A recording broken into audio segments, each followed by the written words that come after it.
Good evening, everyone. Welcome to episode 3 of the Diamond Time Travel series. I'm here today with my co host, Cesar Lopez. Hey, And Phil. we're, hey, Cesar, how are you? Good, good. Good. Today, we're going to continue our Ted Williams series. We've already looked at episodes 1 and 2, so this will be the third and final episode. And we're going to cover the later years of his career and the various cards that Caesar has in his personal collection. So, Caesar, then I'll turn the episode over to you at this point and ready to move forward. Okay. Okay, so we're going to get going with this one. We got a lot to cover, so we're going to kind of zoom through it a little bit. Uh, let's start by traveling back to 1954 to spring training in Sarasota, where we see the Red Sox playing the Braves in a spring training game. Ted Williams is being interviewed. He has the back to the batting cages. The Braves are taking batting practice. Williams is concentrating on what the reporter is asking, answering his questions. And where all of a sudden he stops, turns around, kind of looks back at the reporter and says, "Who the heck is that?" And the reporter looks over and says, "Well, that's the Braves rookie, Henry Aaron." Anyway, what's amazing to me about the story is that all that Ted Williams heard was the bat hitting the ball. And the sound the bat hitting the ball that was making when Hank Aaron was taking batting practice told Williams everything he needed to know about Hank Aaron. He knew this was it, the real thing. Anyway, amazing story to me. We're going to jump ahead here. We'll start with his 1954 Topps cards. He had been signed, he had signed with Bowman. Topps was able to steal him, get him under contract with Topps, and they rewarded him by, putting 2 cards of his in the set. So he has the first card and the last card in the top set that year. Going back to spring training, he's in another game. He takes a tumble chasing a line drive, and he breaks his collarbone. So he doesn't actually start playing until May 5th. During the 54 season, he turns 36. So time and injuries, his time in the war, everything is taking toll on his youthful body. But Williams still manages to play 117 games, bat 345 with 29 homers, and batted in 89 runs. He leads the league in walks with 136, on base percentage, slugging, and OPS. Now we're looking at his Bowman card, because they actually started making a Bowman card for him since he was under contract with Bowman before he signs over to Topps. And once he signs with Topps, Bowman has to pull this card from production. So his 54 Bowman card is actually a short print card. It's a beautiful card, beautiful color, nice picture of Williams. Another 54 card is this Wilson Franks Ted Williams card. These cards are hard to find in good condition. I mean, they were stuffed inside a pack with hot dogs. So yeah, hard to find them in good condition. I love this card too. Beautiful picture of him. Now we're moving over to 1955, and we'll start here with his 55 Topps number 2 card and his doubleheader card. So these were 2 issues by Topps in 1955. The doubleheader card is also hard to find in good condition because it was meant to be folded over, because there's a player on the back side and a player on the front side. The Williams card here is in pretty decent condition. Love these cards too. They're kind of just like a cartoon drawing, but they're nice cards. Well, in 1955, Williams appeared in only 98 games. He still hit 356 with 28 home runs and 91 RBIs. He was selected as a starter for the All-Star game, and he finished 4th in voting for MVP, which is the highest since 1949. Okay, moving over to 56. Here we have his 56 cards. Again, another beautiful card, color, showing a nice portrait of him and him batting in the background. There are two versions of the backside of these cards. There's a gray one and a white one. I'm just showing one of them because it's the same in the front. And also in 1956, Topps issued pins. So these are, kind of like button pins. Again, here's the Williams example. And the boxes that these pins came in actually had the picture of Williams on the cover. So I don't have one of those boxes in my collection, but I'd like to add one. And anyway, 1956, Williams played 136 games. He hits 345 with 24 home runs and 82 RBIs. He leads in on-base percentage. In the All-Star game, he hits a home run off Warren Spahn. His game, as you can see, his game numbers are kind of dropping as he gets a little older. 1957, here's his 57 Topps card. These cards are, to many collectors, one of their favorite sets. Nice color pictures of the players, and it's the first Topps card to shrink down to what is now considered the standard size for a baseball card. Very nice set. 57, Williams turns 39 and has one of his best seasons. He bats an amazing league-leading 388 with 38 home runs, which was second in the AL, and he leads the league also in on-base percentage, slugging, and OPS. And is the starter at left field in the All-Star game and finishes second in the MVP voting behind Mickey Mantle, another Yankee. But, of course, Mickey Mantle had a tremendous season and deserved the MVP. He was named in 1957 by Sporting News as the Major League Player of the Year. So moving on to 58, he has 3 cards in the top set. We have his the number one card in the set, his card. We have the 58 All-Stars card showing him. And there was an additional Slugger Supreme card showing him with Ted Glowinski. Nice color in these cards. Like them. 58 was a good set. In the 58 season, he leads the league in batting with a 328 average, on base percentage, and OPS. Not bad for a 40-year-old. So we move on to 1959. And here we go. Ted Williams now leaves Topps and signs with Fleer. And Fleer rewards him by producing an entire set devoted to Ted Williams. 80 cards going through his whole entire career, basically life up to that point. And here are 2 examples. Card number 63, which is my favorite card in the set, which is kind of like his if he would have had one card in the set, this would have been it. Him with the bat on his shoulder, with the facility, the printed autograph. Anyway, the next card I'm showing is the 59 Fleer number 68, which is a short print card, and I'll tell you why it's short printed in a minute.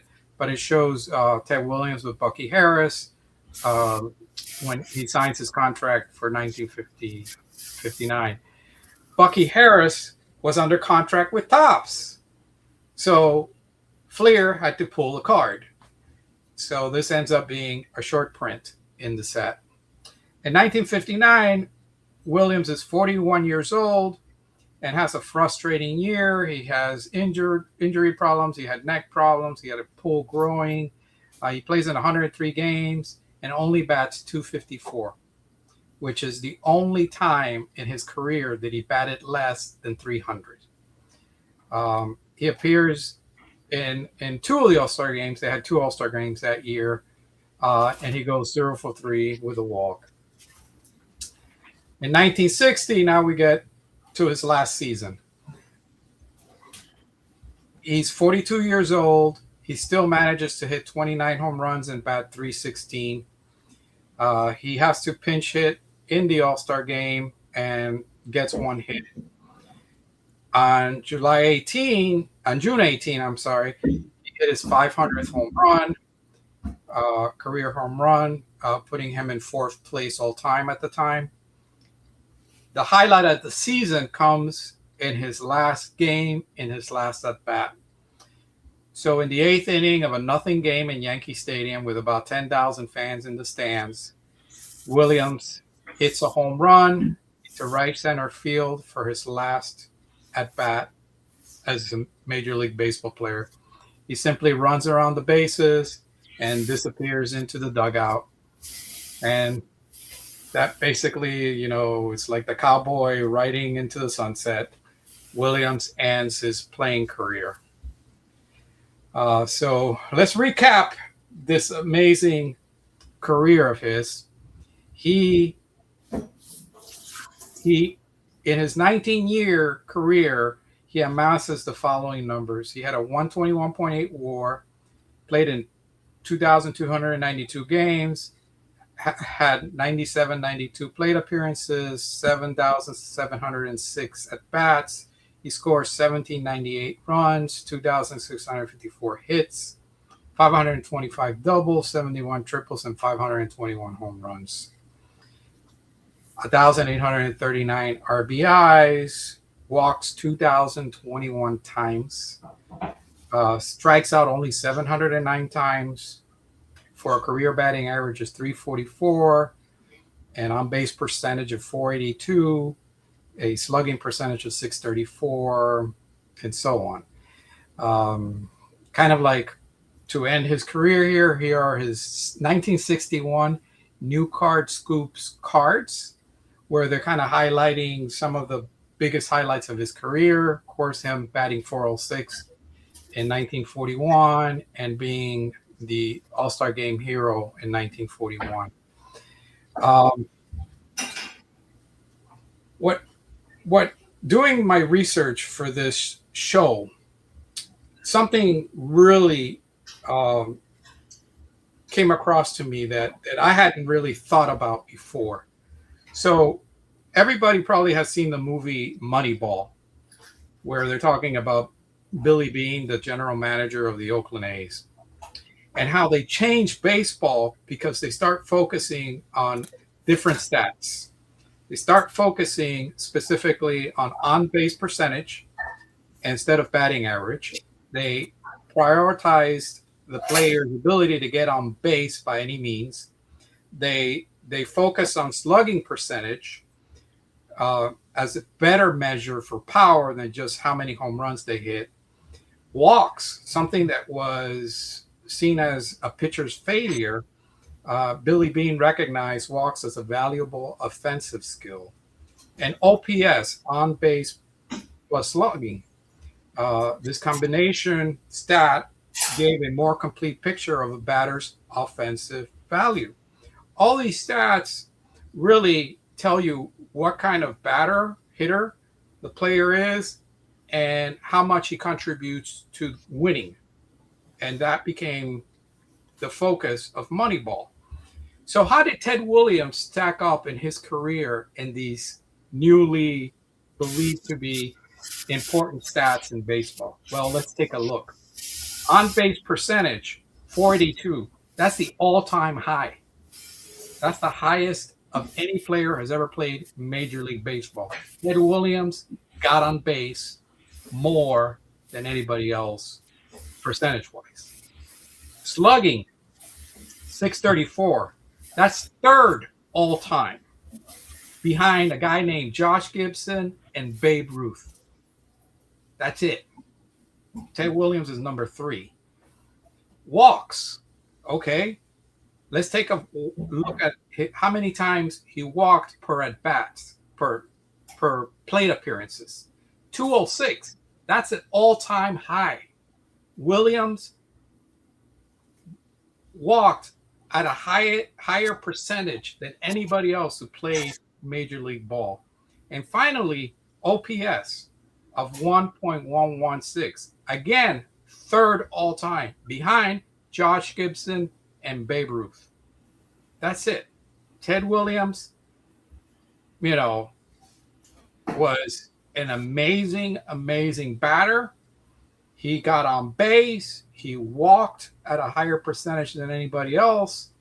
And, when you take a look at his slugging, only Josh Gibson and Babe Ruth in the history of baseball sit higher than him. This blew my mind.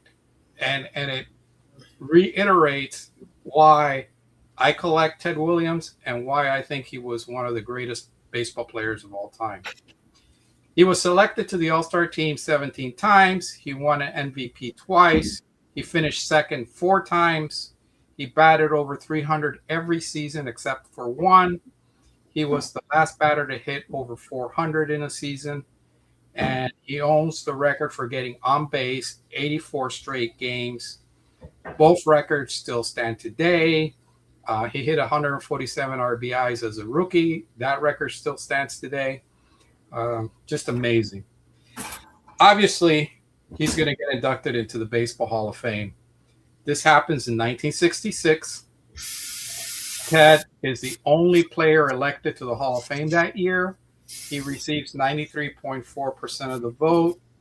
He is just the 8th player to be elected to the first appearance on the ballot. And I wanted to show this card. This came out in 67, which is the year, after he got inducted into the Hall of Fame. It's the Venezuelan retirado. Again, hard cards to get in any good condition. I love these cards. They're really cool.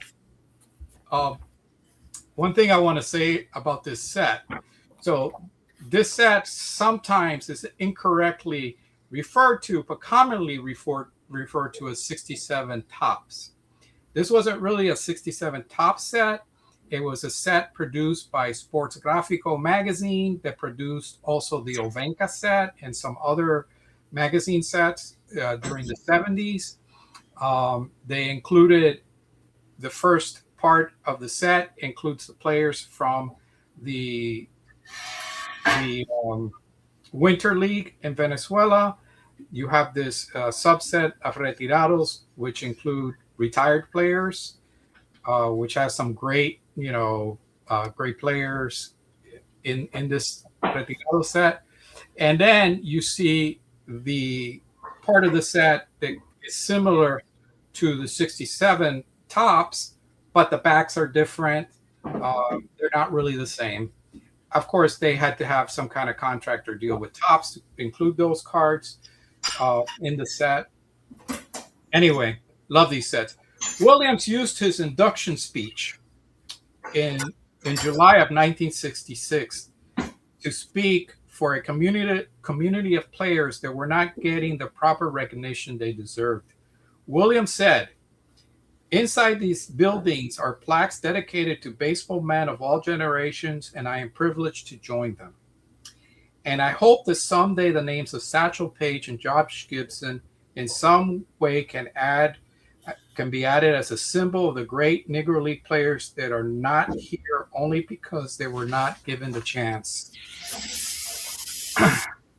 Thanks to Williams' public comments, Satchel Paige was rightfully inducted in 1971, and today there are 37 inductees, including players, managers, and executive, who reached Cooperstown mostly on the strength of their careers in the Negro Leagues.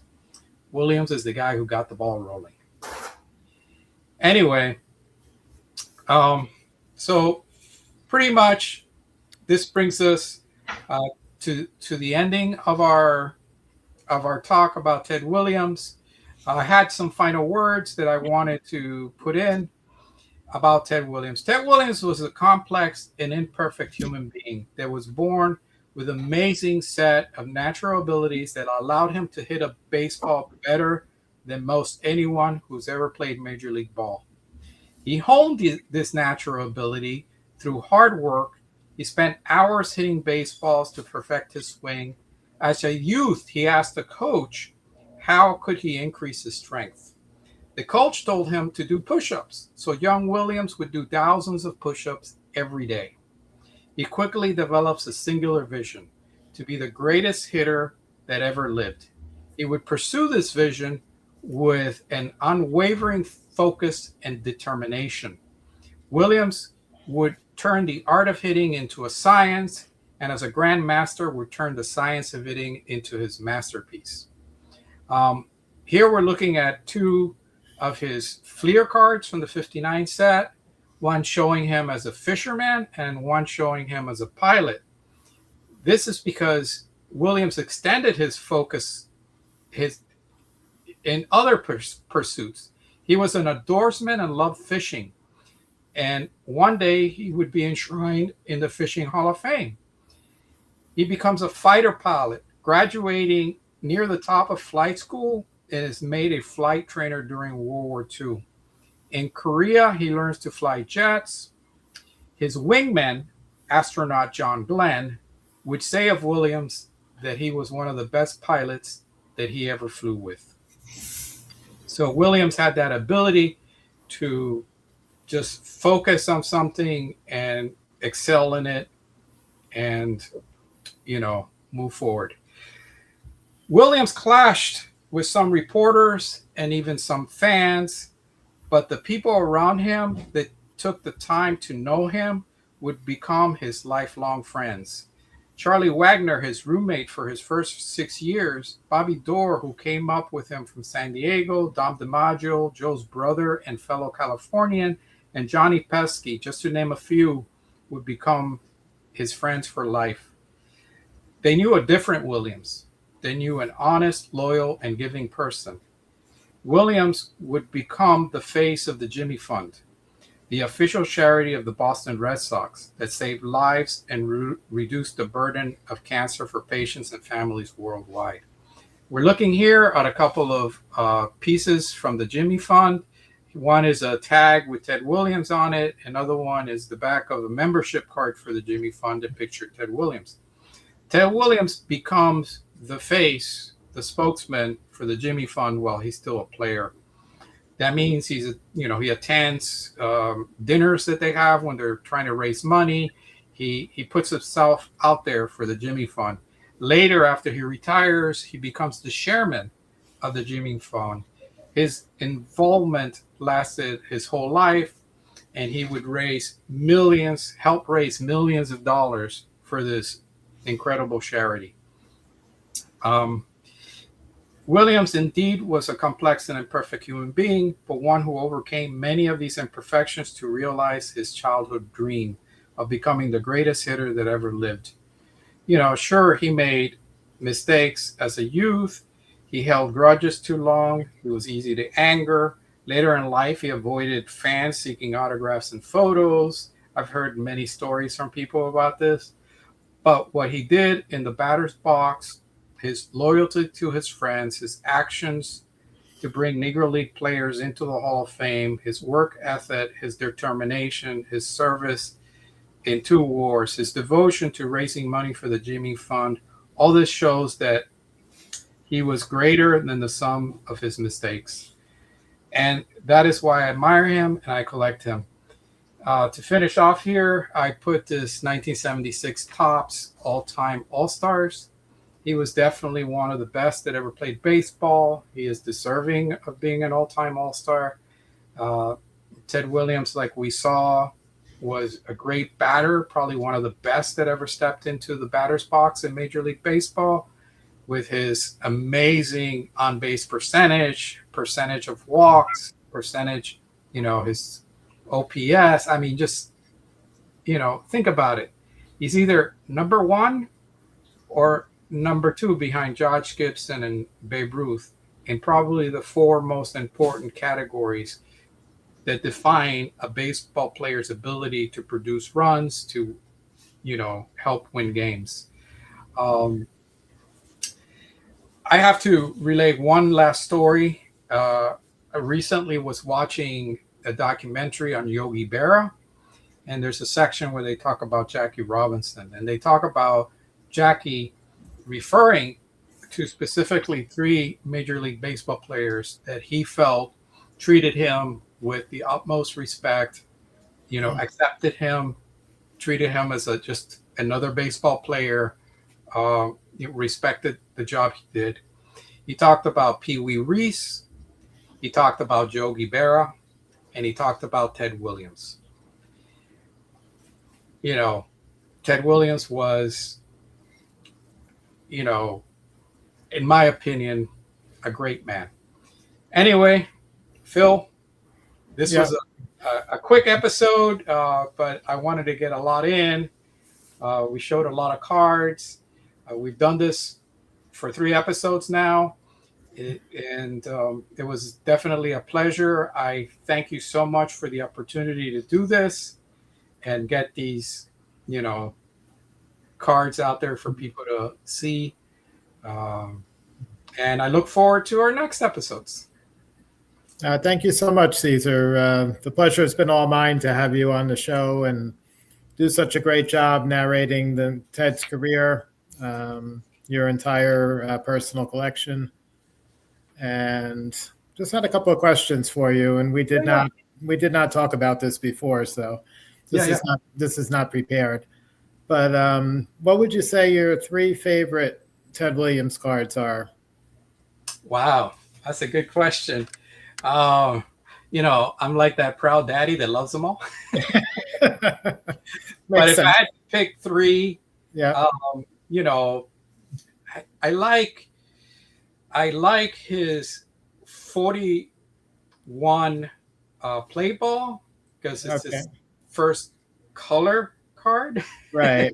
Good choice. Colorized card, but I love color, and I love the color on that card. 49 leaf for the same reason. Okay. I like that, and I like the Wilson Franks simply because it's such a hard card to find, and it took me a long time to find one that I was happy with. Usually they're messed up. So if you didn't notice already, but in the cards I collect, I try to get cards that are still intact. I don't like wrinkles and bends and creases, and I don't like pinholes and missing paper. I try to find a card that is as complete as possible with at least amount of damage. I want a clear image. I want the image to kind of pop out. I'm not such a big stickler for centering, even though I know today that's what everybody seems to care about almost exclusively. But, I like some cards were off-center. They were produced that way. They came out that way. That's how they pulled them out of the pack. So I'm not too, I like them centered somewhat, but it's not the last thing for me. It's more important that you got a clear image with no damage. The cornering, it could be a little rounded. It could have a little damage on corners, but if the corners are somewhat sharp, that's what the card I'm going to go for. Okay, very good. And one last question, and then we'll wrap up the episode.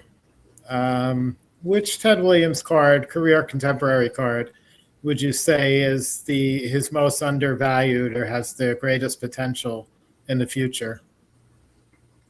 Good question. Honestly, I think his rookie card. Okay. I think, Ted Williams was one of the greatest baseball players to ever play baseball. Like we saw, he's either number 1 or number 3 behind Josh Gibson and Babe Ruth. Obviously, anything with Josh Gibson is going to be worth a ton of money because there were so little produced. Right. Babe Ruth had a lot of cards produced. I mean, Babe Ruth had a lot of cards produced. And of course, some of them are in the, $100,000 dollar range. I think the 39 Ted Williams, you can still grab one for a couple $1,000s. That's to me, that's insane. Yeah, you can't go wrong with that choice, I think. Yeah. So, compared to what you would have to pay for, a nice Ruth Gowdy or don't even think about getting a card of his from 16, 17. Oh yeah, any Red Sox card of Ruth is going to be a fortune. Yeah, it's going to be a fortune. Okay. Alrighty. Well, again, thank you so much, Cesar, for your presentation. Our Our episode this coming weekend is going to be postponed and pushed back 1 week, but we will have a special guest the first weekend in April, the first Saturday evening in April. We'll be joining Cesar and myself, and I think you'll really enjoy that episode as well. So I hope everybody enjoyed tonight's episode. Have a great evening, and catch you guys again on the next one.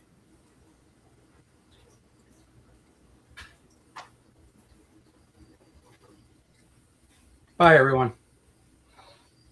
Bye now.